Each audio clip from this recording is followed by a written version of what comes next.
It's unrealistic that a gay quarterback and a female-to-male transgender student would walk the same hallways. Or so, that's what the Florida Family Association would like you to think. In 2011, the Christian Fundamentalist Organization set its sights on the long-running Canadian teen drama Degrassi, zoning in on the advertisers who ran promotions in between a show that normalized bisexual, lesbian, gay, and trans kids on its television screens. The organization and its supporters sent out hundreds of email blasts to advertisers like Colgate, Kraft, and Verizon who ran their ads on TeenNick and MTV. Their founder, David Canton, pointedly questioned how many high schools have a gay first-string quarterback who becomes lovers with someone else on the team. Though, the attack mostly centers on Adam Torres, a transgender high school student who was introduced to the show in Season 10, targeting episode 15 and 16 titled My Body is a Cage. Part 1, a winner of the prestigious Peabody Award, and Part 2, Emmy-nominated for Outstanding Children's Program. Canton continued, I think it's statistically improbable you'll have a female-to-male transgender in a school setting. My Body is a Cage details Adam being outed as trans and the realities that come with bullying, harassment, and abuse for real-life students, as well as finding acceptance.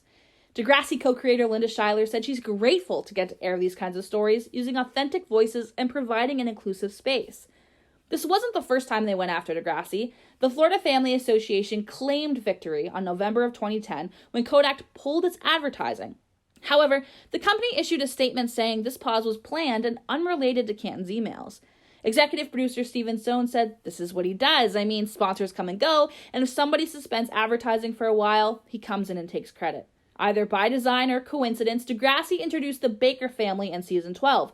Siblings Luke and Becky left the Sunshine State of Florida and entered the halls of Degrassi with Christian fundamentalism pride. To summarize Becky's arrival, she begins working on a school play set to Romeo and Juliet. During the audition process, she comments that the openly gay student Tristan Milligan appears confused. What do you mean by that? In response, co-director Eli Goldsworthy has the play changed to 2 male lead actors and aptly titles the play Romeo and Jules. Becky immediately threatens to go to Principal Simpson, but he's already given the go-ahead, calling it inspired. Direct quote. But he's the principal of the school. How can he support a play that condones homosexuality? Becky says she needs to quit. You don't get it. I can't be part of something that depicts an alternative lifestyle choice as normal. Whether a direct response to the FFA or not, Degrassi takes a moment to pause with, Welcome to Degrassi. Yeah, they did that. Becky continues to boycott the play, making protest signs that say gay play no way. She then tries to manipulate lead actor Dave Turner by giving him conversion therapy pamphlets from her father, because acting a certain way every night, it might affect you. Throughout the episode, Becky ends up developing a crush on the aforementioned trans character Adam and slowly finds peace with the play. Later in the season, she eventually works through developing a relationship with him. When asked if the Baker family was a response to the Florida Family Association, the cast and crew never really gave a direct answer. Stone tweeted out, the Florida boycott won't stop us. It only proves we're doing the right thing and need to do even more.